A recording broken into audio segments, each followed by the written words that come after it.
wih ini cowok reliable banget, green flag, nggak green flag lagi, green forest katanya tuh. Untuk di hari H, pada saat acara, hektik sekali, banyak sekali acara-acara yang mendadak yang akhirnya dimasukkan ke dalam momen-momen tertentu di dalam weddingnya Kak Putri dan Kak Ray. Buat saya, kalau udah kenal mereka, berarti artinya saya harus all out, saya nggak boleh ada cacat, nggak boleh ada celah, harus zero komplain. Nama grup kita itu kita namakan Lubis Jaya, yang setiap pagi itu isinya adalah reminder dan bertengkar, reminder lagi.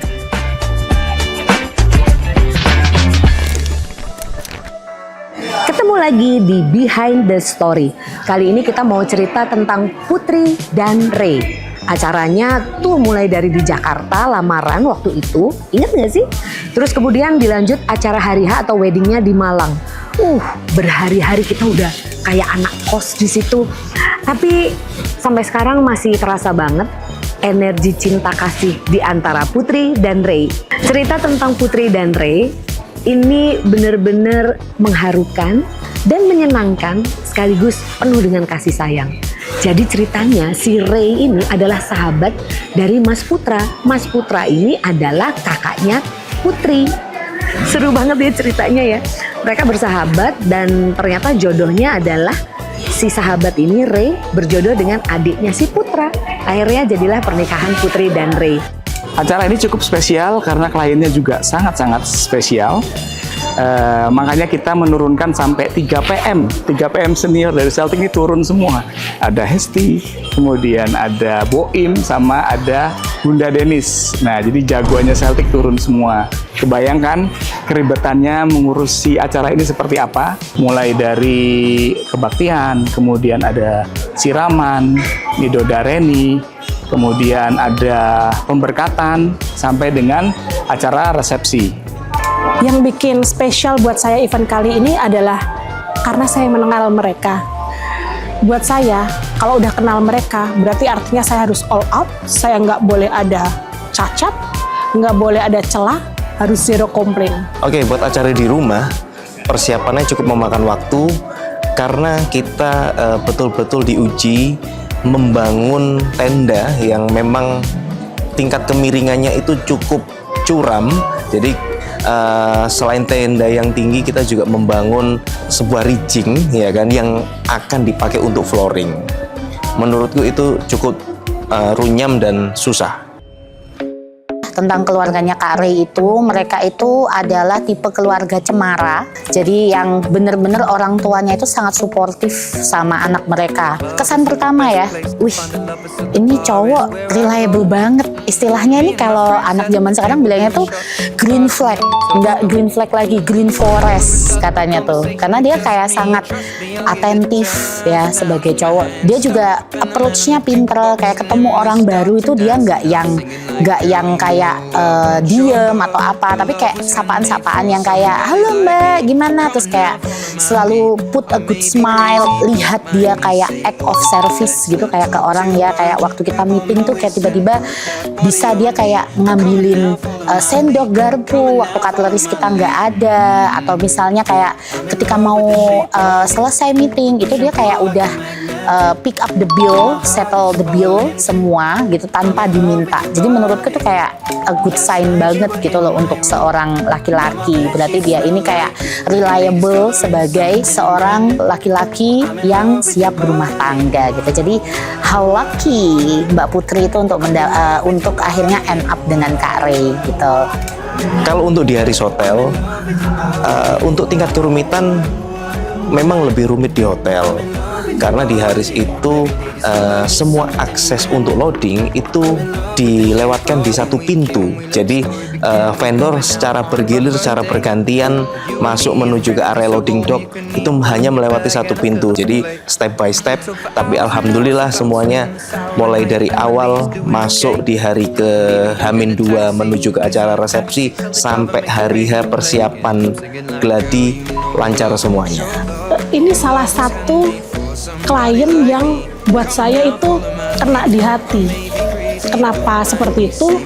Karena selain saya tuh kenalnya sudah cukup lama, dan itu jadi beban moral tersendiri buat saya. Karena kalau buat saya, kalau sudah kenal, terkadang kan orang ya udah santai karena aku udah kenal, ya udah santai karena ini teman. Tapi buat saya, kalau sudah kenal itu kita harus memberikan lebih, kalau bisa jangan sampai ada kesalahan. Dan itu yang bikin saya sebenarnya cukup menjadi beban sejak awal pertama Ibu Rini menghubungi saya dan langsung menunjuk event organizer tanpa ada pembanding. Untuk di hari H, pada saat acara, hektik sekali karena memang sangat banyak sekali acara-acara yang mendadak yang akhirnya dimasukkan ke dalam sebuah acara, momen-momen tertentu di dalam acara weddingnya Kak Putri dan Kak Ray. Yang tadinya sudah kita susun secara rapi, akhirnya dengan bertambahnya beberapa item-item itu, akhirnya kita harus memasukkan momen-momen tertentu supaya acara terlihat resik dan rapi. Dari acara ini memang banyak surprise sih sebenarnya, dari mulai keluarga besar yang lucu-lucu. Yang menarik dari acara ini sebenarnya banyak surprise untuk satu sama lain.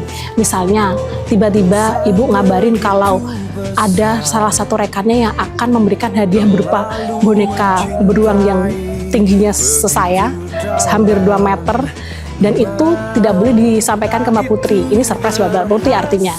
Satu lagi surprise untuk ibu sendiri, ini Mbak Putri memberikan gestar seorang penyanyi yang dikagumi oleh kedua orang tua, apalagi keluarga Kak Re yang berasal dari Batak, yaitu Doni Sibarani. Rasanya ingin malam ini menciummu hingga lemah. Dan ini hanya diketahui hanya Mbak Putri dan Kak Cesa saja, di mana itu juga sebuah tantangan ya buat kita untuk bisa menyimpan, padahal itu kan juga membutuhkan persiapan yang nggak gampang. Nah, kalau buat saya ini juga surprise buat saya. Tiba-tiba Bapak memberikan database di mana itu H-1 acara resepsi harus mengundang beberapa pejabat yang malam itu juga saya harus mengirimkan undangan. Jadi semua undangan yang diharapkan sama Bapak bisa terdistribusi malam itu juga. Salah satunya adalah ke Wali Kota Malang. Sepanjang acara yang ada di sana itu kita ada satu grup sampai bikin grup khusus untuk mempelai putra, untuk yang ngurusin keluarganya Kak Ray ini. Nama grup kita itu kita namakan Lubis Jaya. Jadi itu dari nama keluarganya, nama farmnya Kak Ray, yang setiap pagi itu isinya adalah reminder dan bertengkar, reminder lagi, kemudian bagi-bagi makanan, kemudian koordinasi driver, penjemputan, koordinasi makeup, posisi-posisi busana, kayak gitu setiap pagi. Menurut kita acaranya lancar, alhamdulillah. Tapi secara teknikal memang banyak detail-detail yang harus kita detailkan di dalam acara itu, sehingga yang tadinya tidak lengkap dan akhirnya sudah kita lengkapi secara detail, dan terbitlah sebuah acara yang megah, elegan, dan bagus yang kita lakukan di sana.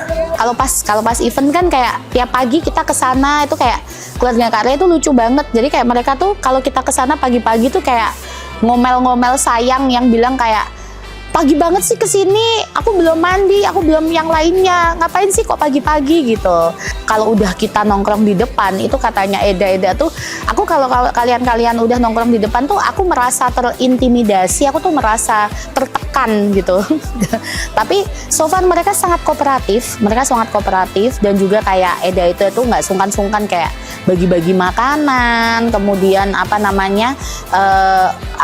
kasih kita souvenir kayak gitu. Bahkan setelah selesai acara ini juga masih dikontak sama Eda karena mereka katanya mau kirim oleh-oleh khas Pontianak untuk anak-anak yang pegang keluarga, supaya mereka bisa merasakan cita rasa kampung halaman Kak Ray dan keluarga. Oke, jadi kebayang ya keribetannya seperti apa. Terutama nih yang kloter pertama nih, Dari mulai harus fitting lagi, kemudian harus GR, ada yang nggak tidur, ada yang langsung nyambung acara berikutnya, kemudian ada yang harus standby ngurusin keluarga di hotel A, B, C, karena memang keluarga besarnya cukup banyak, karena memang untuk mempelai putra sendiri tidak ada yang berdomisili di Malang, semua dari luar kota. Begitu juga dari keluarga putri. Ada sebagian yang memang berdomisili dari Jakarta, kemudian dari daerah-daerah yang lain. Jadi memang kita harus pay attention atau ngopeni mereka semua nih. Jadi kebayang deh ribetnya seperti apa. Apa yang paling kayak dapet dan kena banget di hati itu adalah energi mereka berdua. Kayak pasangan yang saling mengisi satu sama lain gitu. Terasa banget juga keluarga yang dari backgroundnya yang berbeda juga ya. Kita sangat bangga dan bahagia. Bayangkan, jadi tuh ada dapet dari kalau Mas Rey itu adalah Batak ya, tapi tinggalnya di Pontianak, di Kalimantan. Lalu kalau Putri itu si ibu Bu Rini tuh Jawa yang Jawani banget, halus banget. Sementara Pak Riki dari Manado. Warna-warni banget kan? Demikian behind the story Putri dan Rey. Ikutin terus cerita-cerita kita yang lainnya ya.